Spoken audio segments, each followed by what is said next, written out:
வணக்கம். பரபரப்பு மீடியா செய்திகளுக்காக நான் நிரோஷன். ஏப்ரல் 14ஆம் தேதி இஸ்ரேலை தாக்க ஈரான் 170க்கும் மேற்பட்ட ஆளற்ற விமானங்கள், 120 பாலிஸ்டிக் ஏவுகணைகள் மற்றும் 30 குரூஸ் ஏவுகணைகளை பயன்படுத்தியது. இந்த அச்சுறுத்தல்களின் வேகம் மற்றும் வெடிக்கும் சக்தி அனைத்தும் ஹெஸ்போல்லா புதன்கிழமை இஸ்ரேலை தாக்கிய 2 ஆளற்ற விமானங்கள் மற்றும் 2 டேங்க் எதிர்ப்பு ஏவுகணைகளை விட கணிசமாக உயர்ந்தவை. ஈரானின் 350க்கும் மேற்பட்ட தாக்குதல் ஆயுதங்கள் ஒரு இஸ்ரேலியரை மட்டுமே காயப்படுத்தியது. ஆனால் ஹெஸ்போல்லாவின் இலக்கு தாக்குதலில் 14 துருப்புகள் உட்பட 18 பேர் காயமடைந்தனர். இது எப்படி சாத்தியமானது? அந்த கேள்விக்கான பதிலின் குறிப்பிடத்தக்க பகுதி புவியியல் அமைவிடம். ஈரானின் விமான அச்சுறுத்தல்கள் சுமார் 1500 கிலோமீட்டர் பயணிக்க வேண்டியிருந்தது. அதே சமயம் ஹெஸ்போல்லா ஏவிய ஆயுதங்கள் 3 கிலோமீட்டர் பயணம் செய்தது. ஈரானின் அச்சுறுத்தல்களை கண்காணிக்கவும் அழிக்கவும் இஸ்ரேலுக்கு அதிக நேரம் இருந்தது. அச்சுறுத்தல்கள் வெகு தொலைவில் இருந்து சுடப்பட்டாலும் அதிக நேரம் இருந்தாலும் இஸ்ரேலின் மேற்கத்திய நட்பு நாடுகளும் ஜோர்டானும் பல ஆயுதங்களை சுட்டு வீழ்த்துவதில் உதவ முடிந்தது. அமெரிக்கா மட்டும் சுமார் 80 ஈரானிய ஆயுதங்களை சுட்டு வீழ்த்தியது. அத்துடன் ஈரான் இலக்காக கொண்டிருந்தவை இஸ்ரேலின் வடக்கு மற்றும் தெற்கில் உள்ள மத்திய மூலோபாய விமானப்படை தளங்களே. அவை இஸ்ரேலின் மற்ற பகுதிகளை விட சிறப்பாக பாதுகாக்கப்படுகின்றன. அத்துடன் ஒப்பிடும்போது ஹெஸ்போல்லா குறிவைப்பது வடக்கு இஸ்ரேலின் எல்லைக்கு அருகில் உள்ள பகுதிகளை மட்டுமே. வடக்கு இஸ்ரேலில் உள்ள சிறிய பெடோயின் நகரம் மட்டுமே சிறிய வான் பாதுகாப்பு சாதனங்களை வைத்திருக்கிறது. அது இஸ்ரேலின் மற்ற பகுதிகளில் உள்ள வான் பாதுகாப்புடன் ஒப்பிடக்கூடிய விதத்தில் இல்லை. வடக்கு இஸ்ரேலில் உள்ள சிறிய பெடோயின் நகரம் குறைந்த விலை ஹெஸ்போல்லா ராக்கெட்டுகளுக்கான எதிரான அயன்டோம் வான் பாதுகாப்பு சாதனத்தை மட்டுமே வைத்திருக்கிறது. அயன்டோம் வான் பாதுகாப்பு சாதனம் லைன் டிரைவ் பாதையில் பறக்கும் மிக குறுகிய தூரத்தில் இருந்து ஏவப்படும் டேங்க் எதிர்ப்பு ஏவுகணைகளை கண்காணிக்கவோ அல்லது சுட்டு வீழ்த்தவோ முடியவில்லை என்பதும், அவை மிக குறுகிய தூரத்தில் இருந்து வரும் பறக்கும் பொருட்களை சுட்டு வீழ்த்துவதில் திறமையானவை அல்ல என்பதும் கடந்த பல மாதங்களாக தெரிய வந்தது. அயன்டோம் வான் பாதுகாப்பு சாதனத்தின் இலக்குகள் 15 கிலோமீட்டருக்கு அப்பாலிலிருந்து வர வேண்டும். அதை வேறு விதமாக சொன்னால், காசாவிலிருந்து இஸ்ரேலை நோக்கி வரும் பறக்கும் பொருட்களை மனதில் வைத்து அயன்டோம் வடிவமைக்கப்பட்டுள்ளது. வடக்கு இஸ்ரேலின் மீது ஹெஸ்போல்லாவால் ஏவப்பட்ட சில வகையான ஆளற்ற விமானங்கள் குறுகிய தூரத்திலிருந்து ஏவப்பட்டன.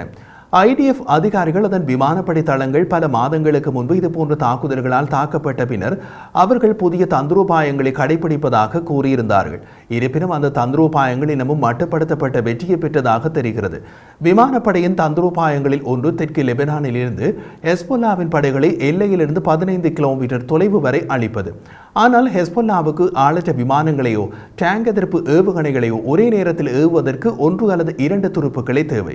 அவர்கள் லெபனான் எல்லையை விட்டு ஒருபோதும் வெளியேறாத பொதுமக்களுடன் பொதுமக்களாக மறைந்திருக்க முடியும். ஒரு டேங்க் எதிர்ப்பு ஏவுகணை ஏவிய மிகச் சுலபமாக பொதுமக்கள் குடியிருப்புகளில் மறைத்து வைக்க முடியும்.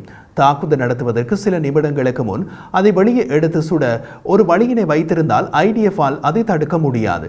வேறு விதமாக சொல்வதானால், ஹெஸ்போல்லா கடந்த புதன்கிழமை பயன்படுத்திய ஆளற்ற விமானத்தை தவிர மீதி குறைந்த தொழில்நுட்பத்தையும் குறைந்த துருப்புகளையும் பயன்படுத்துகிறது. அத்துடன் இஸ்ரேலுக்குள் மூலோபாய ரீதியாக முக்கியமற்ற இலக்கை தெரிந்து கொள்கிறது. அங்கு துருப்புக்கள் தங்கள் பாதுகாப்பை பற்றி கவலையீனமாக இருந்தனர். துருப்புக்கள் இருக்குமிடங்களின் கட்டடங்களுக்கு போதிய பாதுகாப்பு கொடுக்கப்படவில்லை. இங்குள்ள ஹெஸ்போல்லா அச்சுறுத்தல் இஸ்ரேலுக்குள் சுமார் 5 கிலோமீட்டர் வரை மட்டுமே உள்ளது. ஏனெனில் ஹெஸ்போல்லாவின் டேங்க் எதிர்ப்பு ஏவுகணைகள் 8 கிலோமீட்டர் தூர வீச்சு கொண்டவை. ஹெஸ்போல்லா துருப்புக்கள் வழக்கமாக எல்லையிலிருந்து குறைந்தது 2 கிலோமீட்டர் தொலைவில் இருந்து சுடுவார்கள். அவர்கள் அருகிலிருந்த IDF துருப்புக்களால் சுட்டுக் கொல்லப்படாமல் இருப்பதற்காக இலகுவான மறைவிடங்களை அமைத்துள்ளார்கள். காசாவுக்குள் இஸ்ரேலியர் ராணுவம் போய் சோதனை செய்தது போல லெபனானுக்குள் போக முடியாது. அதனால் ஹெஸ்போல்லாவின் மறைவிடங்கள் பாதுகாப்பானவை. இஸ்ரேல் ஈரானிய ஆயுதங்களுக்கு மிகவும் தயாராக உள்ளது. அவை மிகவும் அழிவுகரமான ஆற்றலை கொண்டுள்ளன. அத்துடன் இஸ்ரேலில் எங்கு வேண்டுமானாலும் தாக்கலாம். ஆனால் மிக தொலைவில் இருந்து வர வேண்டும். வடக்கு இஸ்ரேலின் நிலைமை அப்படியல்ல. வடக்கு இஸ்ரேலில் உள்ள ஹெஸ்போல்லா அச்சுறுத்தலுக்கு தீர்வு காண IDF இந்த ஆண்டு ஆரம்பத்திலிருந்து எடுத்துள்ள மற்றொரு தந்திரோபாயம் ஹெஸ்போல்லாவின் தளபதிகளை குறிவைப்பது. இன்று வரை IDF 6 படைப்பிரிவு நிலை ஹெஸ்போல்லா தளபதிகளை கொண்டுள்ளது என்று IDF அதிகாரி ஒருவர் குறிப்பிட்டார். IDF அந்த தளபதிகள் அனைவரையும் ஒரே நேரத்தில் அடையாளம் காட்டவில்லை. ஆனால் ஜனவரியில் இருந்து வெளியான செய்திகளை புரட்டி பார்த்தால் அவர்களை மிக சுலபமாக அடையாளம் கண்டுகொள்ள முடியும்.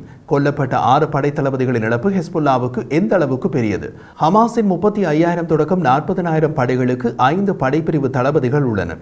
அக்டோபர் 2023 போரின் தொடக்கத்தில் தெற்கு லெபனானில் மட்டும் சுமார் 6,000 துருப்புக்களை கொண்டிருந்த ஹெஸ்போல்லா அதன் உயரடுக்கு ரட்வான் படையையும் ஒன்றாக சேர்க்கும் போது 50,000 முதல் 1,00,000 லட்சம் படைகளை கொண்டிருப்பதாக மதிப்பிட்டுள்ளது. இது 10 அல்லது 15 படைப்பிரிவு நிலை தளபதிகளாக மொழிபெயர்க்கப்படலாம். அதே நேரத்தில் ஹமாஸை விட ஹெஸ்போல்லா வித்தியாசமாக கட்டமைக்கப்பட்டுள்ளது.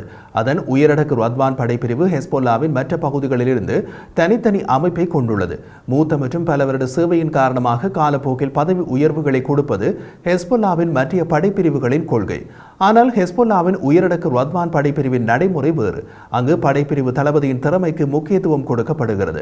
அடுத்து ரத்வான் படைப்பிரிவின் துணை தளபதிகளும் முக்கியமானவர்கள். இவர்களை நாளைய தளபதியாக மாறக்கூடிய திறமைசாலிகள்.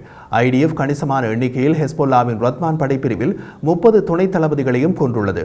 ஹமாஸுக்கு 24 பெட்டாலியன் துணை தளபதிகள் இருந்தால் ஹெஸ்போல்லாவுக்கு குறைந்தபட்சம் 50 முதல் 75 பேர் இருக்கலாம். ஈரானிய ராணுவத்தின் IRGC படைப்பிரிவில் அதிக உயர்மட்ட தளபதிகள் ஈரானிய மத்திய ஜூரா கவுன்சிலின் உறுப்பினர்கள். அக்டோபரில் போர் தொடங்கியதிலிருந்து ஈரானிய மத்திய ஜூரா கவுன்சிலில் ஒருவரை தவிர வேறு யாரும் கொல்லப்படவில்லை.